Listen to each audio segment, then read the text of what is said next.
University మంచి భవిష్యత్తు కోసం తెలుగు విద్యార్థులు ఇష్టపడే యూనివర్సిటీ. కాల్ 9059052378 9059052379.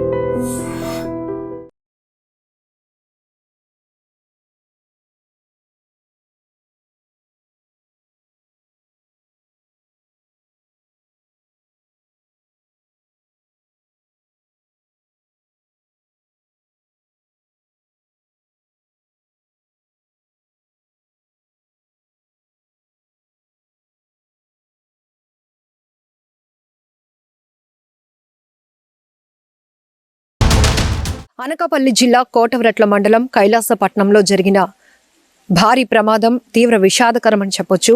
ఒక మందుగుండు సామగ్రి తయారీ కేంద్రంలో జరిగినటువంటి ఈ భారీ అగ్ని ప్రమాదం వల్ల 8 మంది తమ ప్రాణాలు కోల్పోయారు. చాలా మంది అయితే తీవ్రమైనటువంటి గాయాలతో హాస్పిటల్లో చికిత్స పొందుతున్నారు. కేజీహెచ్లో కొంతమందికి అత్యవసరమైనటువంటి చికిత్స అందిస్తూ అబ్జర్వేషన్లో కూడా ఉంచినట్టు కేజీహెచ్ సూపరింటెండెంట్ చెప్తున్నారు.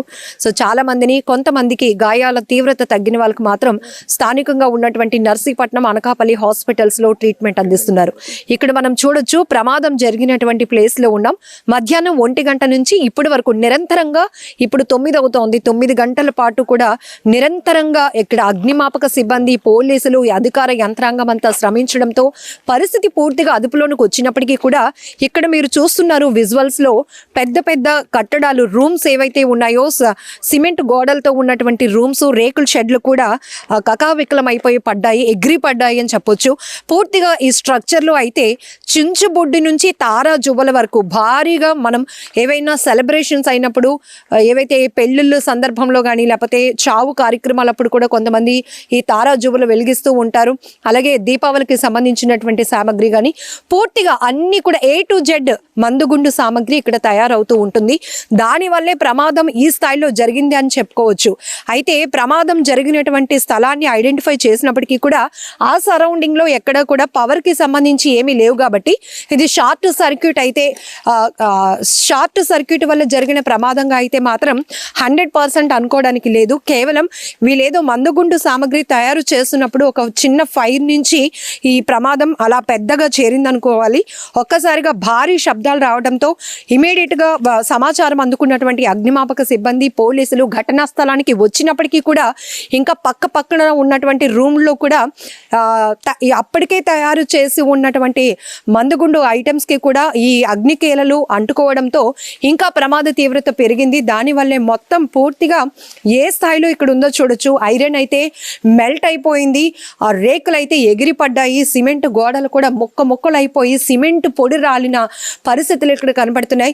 9 గంటల తర్వాత కూడా పూర్తిగా అగ్నికేలలు అదుపులోనికి వచ్చినప్పటికీ ఇక్కడ ఇప్పుడు కొన్ని వైర్లు కానీ ఈ ఐటమ్స్ కాలుతున్న ఆ పొగ అయితే మాత్రం ఇంకా ఆ తీవ్రత తగ్గలేదని చెప్పుకోవచ్చు.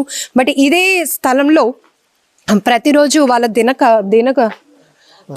వాళ్ళ డైలీ లైఫ్లో చేసే ఒక పని, కూలీలుగా వచ్చిన వాళ్ళు ఇక్కడ మందుగుండు సామాగ్రి తయారీలో ఉంటారు. అలాంటిది ఈ ప్లేస్లోనే మా ప్రాణాలు పోతాయని పాపం వాళ్ళు ఎప్పుడు ఊహించి ఉండరు. ప్రమాదం మరి ఎలా జరిగిందో తెలియదు కానీ ప్రస్తుతం ఇదే ప్రమాదంలో ఈ మందుగుండు సామాగ్రి తయారీ కేంద్రానికి సంబంధించిన ఓనర్ జానకిరామ్ కూడా తీవ్రంగా గాయపడ్డారు. ఆయన కూడా కేజీహెచ్లో ట్రీట్మెంట్లో ఉన్నారు, అబ్జర్వేషన్లో ఉన్నట్లు కూడా తెలుస్తోంది. ఆయన మామ, తోడల్లుడు కూడా చనిపోయారు. అలాగే అతనికి సంబంధించినటువంటి దగ్గర బంధువు కూడా ప్రమాదంలో చనిపోయినట్లు తెలుస్తోంది. మరొక వైపు ఇదే ప్రాంతానికి చెందినటువంటి 4 ఈ 8 మంది మృతుల్లో కూడా వాళ్ళు ఉండటం చాలా బాధాకరం. ఒక్కసారిగా ఈ ప్రాంతం అంతా తీవ్రమైనటువంటి విషాద ఛాయలు అలముకున్నాయని చెప్పొచ్చు. నివాస ప్రాంతాలకు దూరంగానే ఇలాంటి మందుగుండు సామాగ్రి తయారీ కేంద్రాలకు పర్మిషన్స్ ఇస్తారు కాబట్టి ప్రమాద స్థాయి తగ్గినప్పటికీ కూడా చుట్టుపక్కల ఉన్నటువంటి, అంటే దూరంలో ఒక 5 కిలోమీటర్లు 2-3 కిలోమీటర్ల దూరంలో ఉన్న వాళ్ళకి కూడా ఈ ప్రమాద తీవ్రత కనిపెట్టగలిగారు. అంటే ఆ స్మెల్ కావచ్చు, లేకపోతే ఎందుకంటే ఇక్కడ పవర్ఫుల్ మందుగుండు సామాగ్రిలు తయారవుతూ ఉంటాయి కాబట్టి దానికి ఉపయోగించేటటువంటి కెమికల్స్, రసాయనాలు ఏవైతే ఉంటాయో దాని ఎఫెక్ట్ మాత్రం చాలా తీవ్రంగా ఉంది. ఈ ప్రమాదం జరిగినటువంటి ఘటనా స్థలికి మేమందరం దూరంగా ఉంటున్నప్పటికీ కూడా ఊహించగలిగాం. ఎందుకంటే ఆ స్థాయిలో అగ్నికేలలు ఎగసి పడుతున్నాయి, మంటలతో పాటు శబ్దాలు వస్తున్నాయి. మరొక వైపు విపరీతంగా పీల్చలేడానికి ఇబ్బంది పడినటువంటి ఆ మందుగుండు సామాగ్రి కాలిన స్మెల్ ఎలా అయితే వస్తుందో దాన్ని మేము పసిగట్టి ఇమీడియట్గా పోలీసులకు మేము ఇన్ఫర్మేషన్ ఇచ్చామని కూడా చెప్తున్నారు కొంతమంది స్థానికులు. అప్పటికే ఘటనా స్థలానికి అరగంటలోనే చేరుకోగలిగారు. అయినప్పటికీ కూడా ఇక్కడ మనం చూడొచ్చు చాలా బృందాలు ఇప్పటికీ కూడా ఇంకా స్టిల్ వర్క్ చేస్తూనే ఉన్నాయి. చాలా తీవ్రంగా శ్రమించారని చెప్పొచ్చు. ఎందుకంటే ఒకవైపు మండు టెండ మధ్యాహ్నం 1 గంట ప్రాంతంలో ఈ ప్రమాదం జరిగిన సమయంలో అరగంటలోనే మొత్తం అగ్నిమాపక శాఖ పోలీసులు అలాగే SDRF బృందాలు కూడా ప్రత్యేకంగా ఇక్కడికి చేరుకున్నప్పటికీ చాలా మంది మమ్మల్ని కాపాడండి అంటూ తీవ్రమైన గాయాలతో విలవిలలాడిపోతూ కనిపించారు.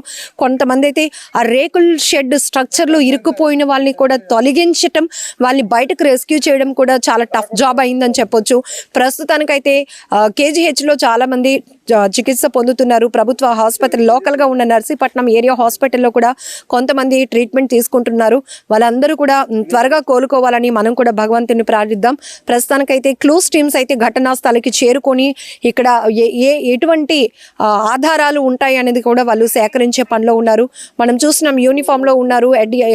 NDRF బృందాలు కూడా ఇక్కడికి చేరుకున్నాయని చెప్పొచ్చు.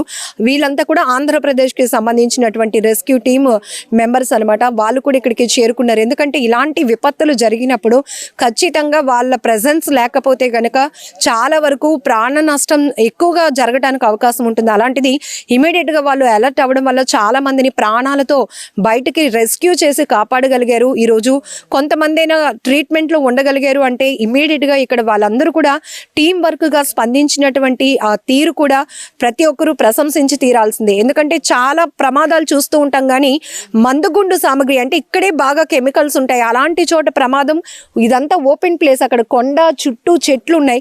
ఇంకా కూడా ఇమీడియట్గా వీళ్ళు అలర్ట్ కాకపోతే ప్రమాదం మాత్రం ఇంకా స్థాయి పెరిగేది, మృతులు కూడా పెరిగే అవకాశం ఉండటానికి కూడా చాలా ఛాన్స్ ఉంది. అలాంటిది ఇమీడియట్గా రెస్పాండ్ అవ్వడం వల్ల, వాళ్ళు రెస్క్యూ చేయడం వల్ల చాలా మంది ప్రాణాలతో బయటపడ్డారు. ఏదైనా ఈ మందుగుండు సామాగ్రి తయారీ కేంద్రంలో జరిగిన ఈ భారీ పేలుడు అగ్ని ప్రమాదంలో 8 మంది చనిపోయారు. వాళ్ళ కుటుంబాలు త్వరగా తేరుకోవాలని కూడా మనం మనస్ఫూర్తిగా కోరుకుందాం.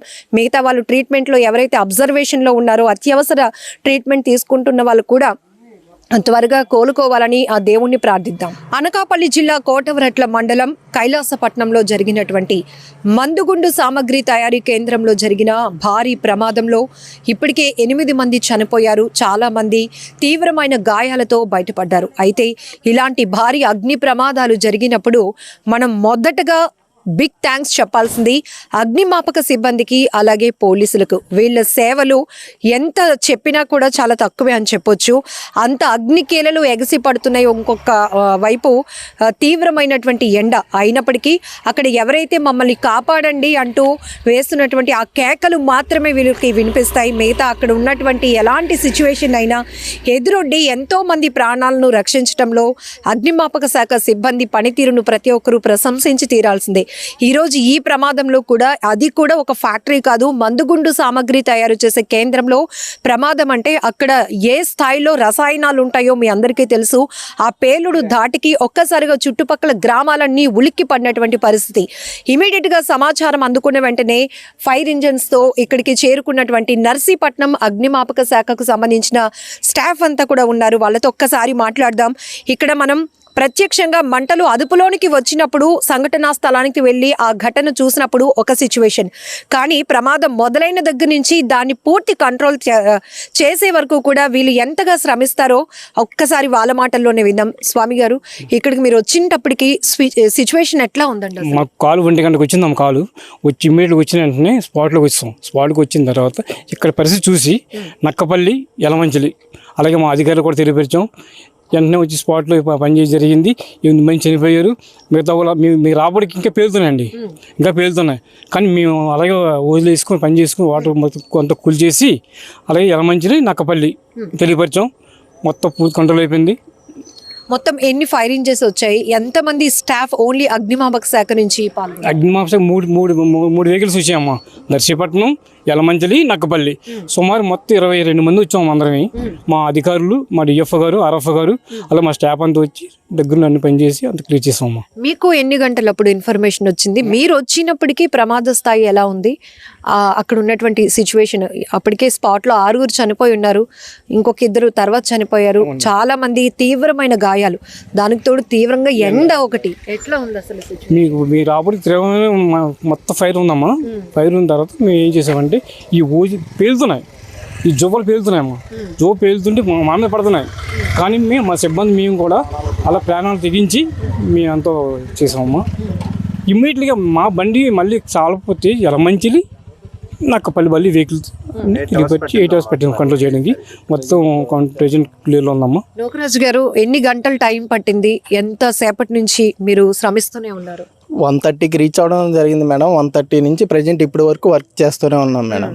స్టిల్ ఇప్పుడు ఎంత అవుతుంది టైం? అంటే జనాలకి కూడా చెప్పాలి, 8 అవుతుంది. దాదాపు 8 అవర్స్ నుంచి కంటిన్యూస్లీ నడుస్తాం ప్రాసెస్ అనేది. మీరు వచ్చినప్పటికీ సిచ్యువేషన్ ఎలా ఉందండి? అందులో చిక్కుకున్న వాళ్ళ పరిస్థితి ఏంటండి? అంటే చనిపోయిన వాళ్ళు అంటే ఇంకా అది పక్కన పెట్టొచ్చు, ఆ లోటు మనం ఎవరం పోర్చలేం. కానీ ఆ ప్రాణాలు, ఇంకా ప్రాణాలతో ఉండి మమ్మల్ని కాపాడే వాళ్ళు వస్తే బాగుండు అని ఎంతో ఆశతో, మరొక వైపు చాలా పెయిన్తో వెయిట్ చేసే వాళ్ళు ఉంటారు. వాళ్ళని చూసినప్పుడు ఫస్ట్ మీకు ఏమనిపిస్తుంది? ఇబ్బందుల్లో ఉన్న వాళ్ళు మొదటి మనం ప్రాణ జంతువులు కానీ మనుషులు కానీ ముందు ప్రాణాలు రక్షిస్తాం మేడం. ఆ ప్రాణాలు రక్షించి తర్వాత ఎవరైతే వాళ్ళని సేఫ్ ప్లేస్కి అంబులెన్స్కి కానీ తీసుకొచ్చి మనం సేఫ్ ప్లేస్ హాస్పిటల్కి చేరుస్తాము. ఈ లోపల ఆ ప్రమాదం ఇక్కడ చూసేసరికి ప్రమాదం ఎక్కువగా ఉంది, తీవ్ర ప్రమాదం. కొంతమంది షేవ్ చేస్తూ కొంతమంది మంటలను అదుపు చేయడం జరిగింది మేడం. సో మీరు వచ్చినప్పటికీ అక్కడ ఉన్నటువంటి సిచ్యువేషన్ ఎలా ఉంది? చాలా స్పేసియస్ వరకు కూడా మొత్తం నిర్మాణంలో ఉన్న కట్టడాలు కూడా పగిలిపోయి, ఆ గోడలు కూడా అంత బ్రేక్ అయిపోయినటువంటి బ్లాస్ట్ అయిపోయింది. అవును మేడం, మేము మాకైతే కాల్ అయితే ఫైర్ కాల్ మాత్రం 1 గంటకు వచ్చింది మేడం. వచ్చిన తర్వాత మేము ఇమీడియట్గా టర్న్అవుట్ చేసాం. వెహికల్ టర్న్అవుట్ చేసి మా సిబ్బంది మొత్తం మా పైలట్ గారి ఆధ్వర్యంలో టర్న్అవుట్ చేసి ఇక్కడికి 1:30-1:35 కల్లా మేము రీచ్ అయ్యాం మేడం. రీచ్ అయ్యేసరికి ఇక్కడ ఉన్న పరిస్థితి ఏంటంటే హెవీ క్రౌడ్, మొత్తం పబ్లిక్ కూడా ఇక్కడ చాలామంది వచ్చి ఆ చూసిన జరిగినటువంటి ప్రమాదాన్ని చూసి చాలా దిగ్భ్రాంతికి గురయ్యారు. దిగ్భ్రాంతికి గురైన తర్వాత మేము ఆటోమేటిక్గా మా వెహికల్ ఇమీడియట్గా వదిలేసి అక్కడ ఉంటే వచ్చేసరికి మొత్తం టోటల్గా ఈ స్టోర్ రూమ్లు చేయడం ఏంటి, తర్వాత ఆ ఎక్విప్మెంట్, తర్వాత మెటీరియల్ తయారు చేసి మనం మ్యాన్మేడ్ చేస్తాం మేడం. చేసిన తర్వాత అది ఒకేసారి ఎక్స్ప్లోజ్ అయినట్టు ఉంది. ఆ ఎక్స్ప్లోజ్కి బ్లాస్ట్ అయిపోయి మొత్తం టోటల్గా అక్కడ ఉన్నటువంటి 4-5 బిల్డింగ్స్ కూడా మనం స్ప్రెడ్ అయిపోయి మొత్తం చాలా మంది చనిపోవడం జరిగింది. అయితే ఒక 6 డెడ్ బాడీ అయితే మాకు కనిపించాయి మేడం. 6 కూడా చనిపోయారు మేడం, బాడీలోనే మేడం. తర్వాత మేము వచ్చేసరికి మళ్ళీ ఆరా తీసాం మేడం, ఎంతమంది చనిపోయారు ఏంటి, ఇక్కడ వర్కర్స్ ఎంతమంది పని చేస్తున్నారు ఏంటంటే సుమారుగా 12-13 మంది వర్కర్స్ ఇందులో పనిచేస్తున్నారు సార్. పని చేస్తే ఆటోమేటిక్గా ఎలా జరిగిందో తెలియదు కానీ జరిగింది, ప్రమాదం అయితే జరిగింది. జరిగిన తర్వాత ఈ అంబులెన్స్లో ఒక 4 ఇంజురీ పర్సన్స్ దగ్గరలో హాస్పిటల్ తీసుకెళ్ళారు మేడం, నర్సీపట్నం ఏరియా హాస్పిటల్కి. తీసుకెళ్ళిన తర్వాత ఇక్కడ డెడ్ బాడీలు అయితే ఉన్నాయి మేడం. ఈ తర్వాత మేము వచ్చేసరికి పోలీస్ వారు, డిపార్ట్మెంట్ వాళ్ళు, తర్వాత మీడియా వాళ్ళు అందరూ వచ్చి ఉన్నారు మేడం. పరిస్థితిని అదుపులో తీసుకున్నాం మేడం. మేము తర్వాత మా ఐఆర్ ఆఫీసర్లకి ఫోన్ చేయడం, వాళ్ళు ఇమీడియట్గా వచ్చి స్పందించడం, తర్వాత మేము కూడా చాలా వరకు ఇంచుమించు 8 అవర్స్ ఇప్పటి వరకు కూడా మేము స్టిల్ టైం వరకు కూడా చాలా కష్టపడ్డాం మేడం. మాతో పాటు మా పోలీస్ డిపార్ట్మెంట్ వారు ఎవరు సహకరించి మేము వాళ్ళు కూడా సమన్వయంతో పనిచేసి ఇంతవరకు కంట్రోల్ చేసాం మేడం. ఇప్పుడు వరకు కంట్రోల్ చేసాం. చాలా వరకు ఫార్మా కంపెనీస్లో కానీ, పరిశ్రమల్లో, కార్పొరేట్ హాస్పిటల్స్లో, లేకపోతే అపార్ట్మెంట్ కల్చర్లో షార్ట్ సర్క్యూట్ వల్ల ఇలా మనం కొన్ని ప్రమాదాలు చూస్తాం. కానీ ఇక్కడే పేలుడు సంబంధించినటువంటి సామగ్రి, దాంట్లో పెద్ద బ్లాస్ట్ జరిగింది. ఎలా ఉంది ఆ టైంలో? వెదర్ కండిషన్ ఒకటి చాలా హీట్గా ఉంది, ఎలా ఫేస్ చేయగలిగారు అసలు? అది మేడం, ఒకటి మనకి వెదర్ కండిషన్ అనేది ఇప్పుడు ఎలాగ సమ్మర్ సీజన్ కాబట్టి ఆటోమేటిక్గా ఎండలు చాలా ఎక్కువగా ఉన్నాయి మేడం. అయితే మనం వచ్చేసరికి ఆటోమేటిక్గా మనం సిచ్యువేషన్ అయితే మనకి ఇక్కడికి వచ్చేసరికి తెలిసింది తప్పించి మనం ఎలా జరిగింది మన లోకల్ ఇక్కడ పనిచేసిన వాళ్ళు అడిగి తెలుసుకున్నాం మనం యాక్చువల్గా. అయితే ఒకటి మనకు ఆటోమేటిక్గా ఈ క్రాకర్స్ అనేది మ్యానుఫ్యాక్చరింగ్ చేసేటప్పుడు మాత్రం చాలా జాగ్రత్తలు తీసుకోవాలి మేడం, ప్రికాషన్స్ ప్రికాషన్ తీసుకుంటేనే మనం ఆటోమేటిక్ సేవ్ అవుతాం. ఆ పరిసర ప్రాంతాల్లో మనం ఏదైనా స్మోక్ చేసినా, లేదన్నా లైట్ ఆన్ చేసినా, ఏదైనా చేసినా ఇమీడియట్గా మనకి కరెంట్ షార్ట్ సర్క్యూట్ అయినా ఇమీడియట్గా అది మనం ఒకేసారి బ్లాస్ట్ అయ్యే అవకాశం, ఎక్స్ప్లోజ్ అవుతుంది. ఎందుకంటే ఆటోమేటిక్గా అది హానికరమైన రసాయన మెటీరియల్ కాబట్టి ఆటోమేటిక్గా అన్నీ ఉంటాయి కాబట్టి ఇమీడియట్ గా మనకి ఎఫెక్ట్ అవుతుంది, ఎక్కువ జరుగుతున్న అవకాశం ఉంటుంది మేడం ఎక్కువగా. రైట్, నిజంగా గ్రేట్ జాబ్ అండి. ఎందుకంటే ప్రమాద స్థాయి చాలా తీవ్రంగా ఉంది. అలాంటి టైంలో కూడా రెస్క్యూ చేసి చాలా మంది ప్రాణాలు కాపాడారు. ఇప్పుడు వీళ్ళందరితో మనం మాట్లాడించినప్పుడు కూడా ముందుగా ప్రజల ప్రాణాలు కాపాడడం విషయంలో మాత్రం మేము ఎప్పుడు నిరంతరంగా శ్రమిస్తూనే ఉంటాం. ఈరోజు కోటవరట్లలో జరిగినటువంటి ఈ భారీ ప్రమాదంలో కూడా 8 గంటల పాటు నిరంతరంగా శ్రమిస్తే గానీ పరిస్థితిని ఇప్పుడు అదుపులోనికి తీసుకొచ్చినటువంటి పరిస్థితి. ఇప్పుడు రాత్రి 8 గంటలు అవుతోంది. మధ్యాహ్నం 1 గంట నుంచి కూడా కంటిన్యూస్లీ మేము అలా వర్క్ చేస్తూనే ఉన్నాం. అలాగే పోలీసులు కూడా వాళ్ళ సేవలు కూడా చాలా ఇంపార్టెంట్. ఇక్కడ అధికార యంత్రాంగం అంతా కూడా అలర్ట్ కావటంతో ప్రమాద స్థాయి తగ్గించలేకపోయినప్పటికీ కూడా మృతుల సంఖ్య 8కి చేరింది. మిగతా వాళ్ళకి మాత్రం కేజీహెచ్లో అత్యవసర విభాగంలో వాళ్ళకి అత్యవసరమైన ట్రీట్మెంట్ అందిస్తున్నారు. ఇప్పటికీ కూడా కొన్ని అవర్స్ పాటు అబ్జర్వేషన్లో ఉంచినట్లు కూడా కేజీహెచ్ సూపరింటెండెంట్ చెప్తున్నారు. ఏమైనా ప్రస్తుతం చికిత్సలో ఉన్న వాళ్ళందరూ కూడా త్వరగా కోలుకోవాలని మనం అందరం కోరుకుందాం. పాపం ఇది ఆల్రెడీ ఇక్కడ వర్క్ చేస్తున్న వాళ్ళ ఎవరిదో క్యాప్, పౌచ్లు అన్నీ ఎగిరి పడ్డాయి. ఇందులో కూడా చాలా సామాన్లు ఉన్నాయి. బైబిల్ చూడొచ్చు. ఇవన్నీ కూడా మనం చాలా ఐటమ్స్ కూడా పాపం కొంతమంది అయితే ఇక్కడే మందులు వేసుకునే వాళ్ళు కూడా ఉంటారు. అలాంటి వాళ్ళు మెడిసిన్స్ కూడా ఇక్కడ మనకు కనపడుతున్నాయి. చాలా ఎండ్ ఉంటుంది కాబట్టి ఇక్కడ చిన్న మినీ ఫ్యాన్ కూడా మనం చూడొచ్చు. అండ్ వాటర్ బాటిల్స్ వాళ్ళు డ్రింకింగ్కి ఉపయోగించడానికి వాటర్ టిన్స్తో తీసుకొచ్చి పాపం వాటర్ బాటిల్స్ టిన్స్ కూడా మనం చూడొచ్చు. ఇక్కడికి వచ్చిన తర్వాత ఇవన్నీ చూస్తుంటే చాలా గుండెలు వణుకుపోతున్నాయి. పాపం ఇంకా ప్రమాదంలో పిల్లలు ఎవరు లేకపోవడం చాలా లక్కీ అని చెప్పొచ్చు. ఎందుకంటే కొన్ని చోట్ల అయితే ఇక్కడ పనిచేసేటటువంటి కార్మికుల్లో పిల్లలు కూడా ఉంటే కూడా వాళ్ళ ఇంటి దగ్గర ఎవరు చూసే వాళ్ళు ఉండక తీసుకొచ్చి ఇక్కడే పనిచేసే వాళ్ళని కూడా చూస్తూ ఉంటాం. అక్కడ చూడండి, ఆ పై దూలానికి ఒక శారీ కూడా హ్యాంగ్ చేసింది. ఆ పక్కన చిన్న ఫ్యాన్ కాస్త ఆ వేడికి మెల్ట్ అయిపోయి వంగిపోయింది. ఇవన్నీ కూడా పాపం ఇక్కడ ఉండడానికి అనుకుంటా అదొక టిఫిన్ బాక్స్ కూడా మనం చూడొచ్చు. పాపం ఏవో తినడానికో దేనికో వాళ్ళు తెచ్చి ఉంటాయి. అలాంటివి కూడా పూర్తిగా కాలిపోయినటువంటి పరిస్థితి. ఇది కాట్ కాసేపు రెస్ట్ తీసుకోవడానికో ఏదో అనుకుంటా. పూర్తిగా అది మెల్ట్ అయిపోయింది, వంగిపోయింది. ఈ రేకులన్నీ కూడా కరిగిపోయినట్టు అయిపోయాయి. ఎక్స్పర్ట్ లైటింగ్ కోసం ఉపయోగించినటువంటి సామాగ్రి కానీ పూర్తిగా మనుషులు ప్రాణాలే ఎగిరిపడ్డారు. మనుషులు అంటే ఇక ప్రమాదం ఎలా జరిగిందో కూడా మనం ఊహించుకోవడానికి చాలా భయం వేస్తోంది. మరి ఎలాంటి సేఫ్టీ ప్రికాషన్స్ ఇక్కడ ఉన్నాయే లేవి అనేది పూర్తిగా ఇన్వెస్టిగేషన్లో తేలాల్సినటువంటి అంశం. అయితే ఊరికి చాలా చివారన ఉంది కాబట్టి కొండవాళ్ళు ప్రాంతానికి ఆనుకొని ఉండడం వల్ల కాస్త ప్రమాద తీవ్రత అయితే తగ్గింది. ఇవన్నీ చూడొచ్చు. అక్కడెక్కడి నుంచో పూర్తిగా ఇవన్నీ కూడా రేకులు ఇలా ఎగిరి పడ్డాయన్నమాట. కోటవరట్ల మండలం కైలాసపురం గ్రామం పరిధిలో ఉన్న శ్రీ విజయలక్ష్మి గణేష్ ఫైర్ వర్క్స్ అని చెప్పేసి ఇక్కడ 2012 నుంచి కూడా ఒక క్రాకర్స్ మ్యానుఫ్యాక్చరింగ్ యూనిట్ ఒకటి నడుస్తుంది. దీంట్లో రీసెంట్గా 2021 నుంచి 2026 వరకు కూడా దీనికి పర్మిషన్స్ అవన్నీ కూడా ఉన్నాయి. ఈరోజు అరౌండ్ 12:45 సమయంలోన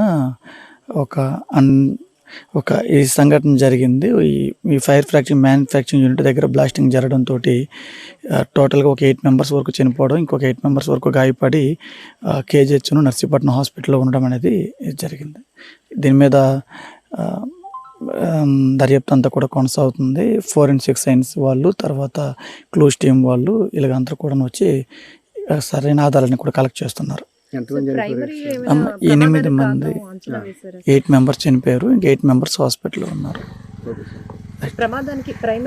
అది ఈ యాక్చువల్గా వీళ్ళంతా కూడాను పర్మిషన్ ఉన్న యూనిట్ ఇదంతా కూడాను ఇక్కడైతే ఏదైతే ఈ జువ్వలకు సంబంధించి ఫిల్ చేస్తున్నారో అక్కడ ఏదైనా స్పార్క్ ఉండి ఇది జరగడానికి అవకాశం ఉంటుందని చెప్పి అనుకుంటున్నారు అంతే.